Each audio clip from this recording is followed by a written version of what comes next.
Imagine being jolted awake by an alarm, a steady from a medical heart machine.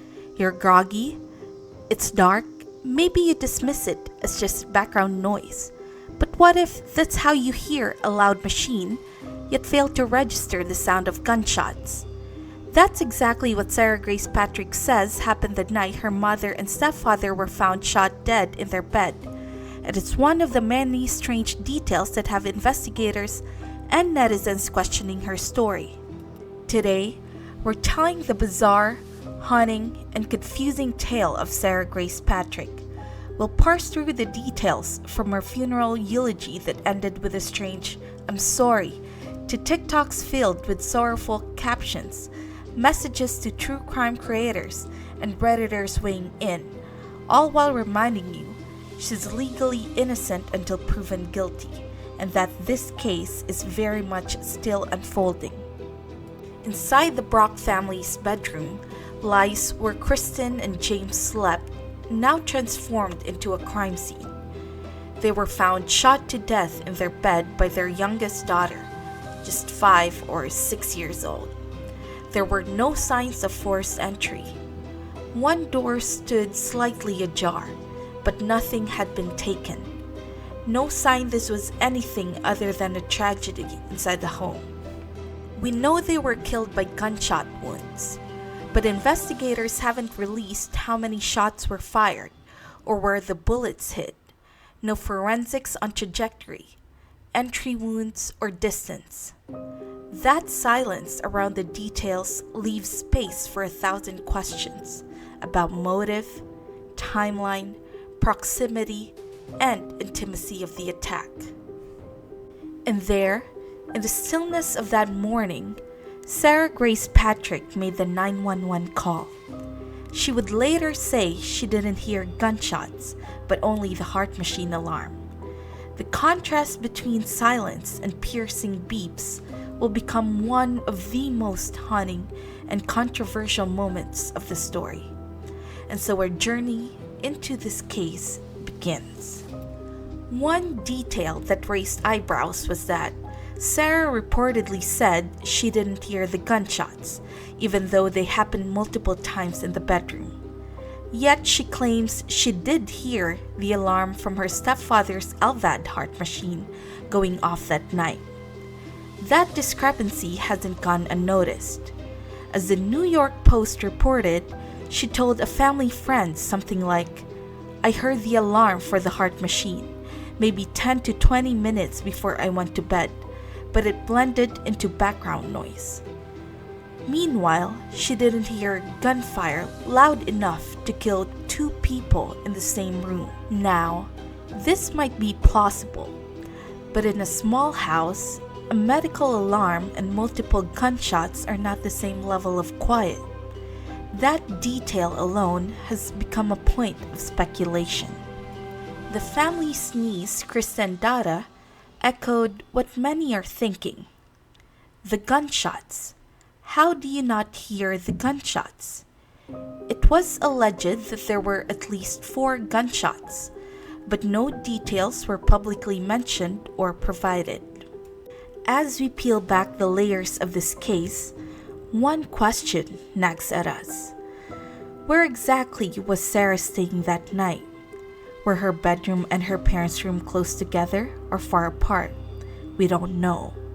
No reports, no blueprints, no official walkthroughs have been released. All that's confirmed is that Kristen and James were found in their bed shot. We lack the spatial context, like whether her room was just a wallway or in a completely separate wing. That absence of details leaves a gap, one investigators could fill in, or maybe they already have quietly. For us, the silence becomes part of the mystery. At their funeral, Sarah gave what was widely described as a tearful eulogy. She called her mother a beautiful, kind soul, said she'd always be my sunshine. Then came a line that caught many off guard. "Your heart will be finally healed in heaven," she said of James. And of her mother, everything you went through does not define what kind of person you were, or what kind of mother you were. The U.S. Sun and other outlets reported that law enforcement found parts of it, for lack of a better word, weird. Sheriff's spokesperson Ashley Halsey told News Nation it felt more like a scripted speech and that the apologetic way she ended, just saying, "I'm sorry," was unsettling. Was it, "I'm sorry because I might have done this?" Or was she just sorrowful? Halsey admitted investigators didn't know. Meanwhile, some relatives and viewers said she sounded emotional. But observers like James Brock's niece insisted she fake cried at the funeral and didn't shed a tear. Sarah's father and friends came to her defense. A family friend told The Sun that her apology at the funeral service was normal, saying that Sarah apologizes over everything, even when it wasn't her fault, and that she's just a child. Then there are her TikToks. In the months after the murders, she posted several emotionally charged videos. For example, one read, "They don't know it, but a year from now, me and my 5-year-old sister would find them wrongfully shot dead in our home. Save a seat for me in heaven."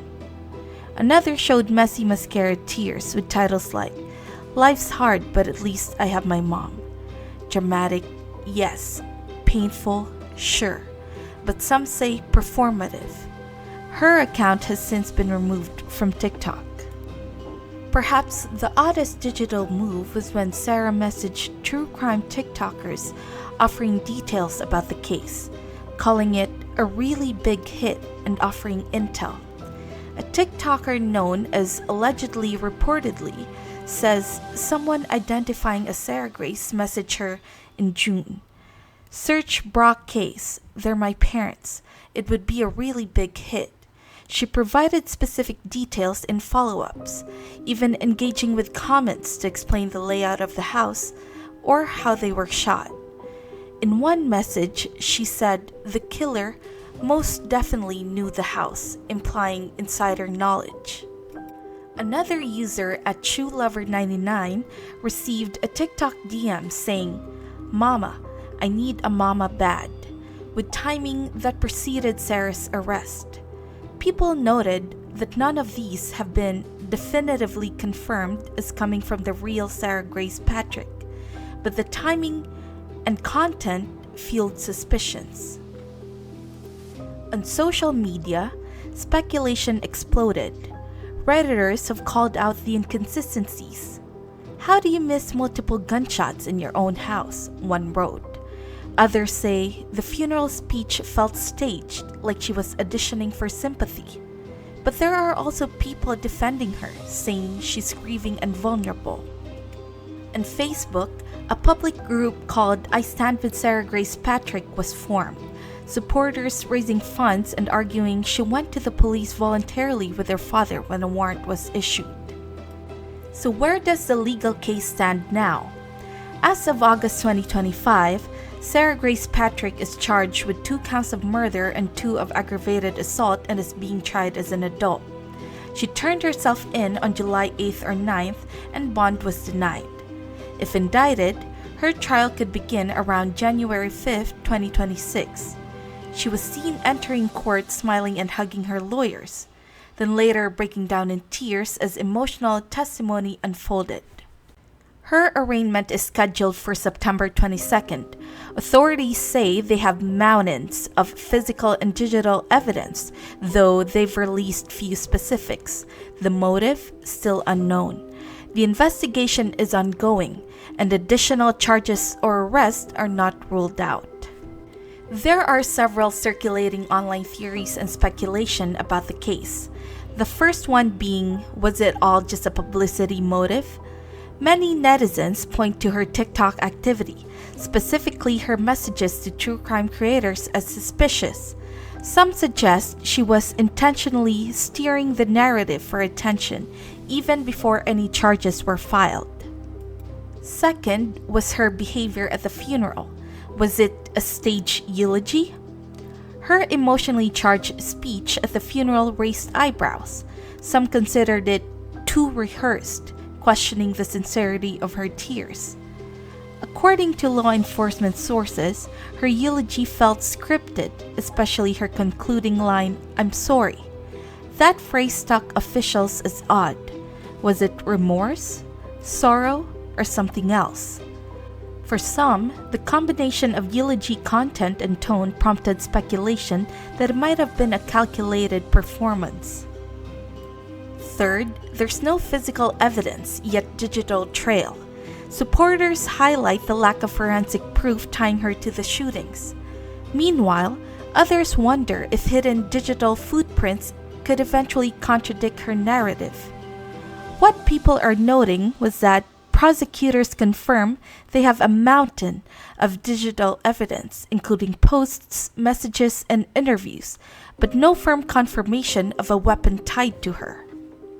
The grandfather maintains that nothing puts the gun in her hand and that no firearm has been publicly linked to her. The lack of a disclosed physical trail opens room for both speculation and a robust defense. The fourth one is unresolved motive, like family tension or hidden struggles. Without a clear motive, many online have filled the gap with conjecture, from family discord to deeper psychological threads. Speculative angles include the broader family history. Sarah's father filed for divorce in 2018, citing alleged substance misuse by Kristen, Sarah's mother. There were custody battles and prior allegations of drug exposure, hints that Sarah may have been emotionally affected. There's also speculations that Sarah may have had a complex relationship with her stepfather or mother, but no direct evidence has been publicly confirmed. Without a known motive, online discussions range from mental health issues to revenge narratives, though none are supported by official sources. There's something deeply unsettling about this case. Not only the tragedy itself, but the strange choreography in its aftermath.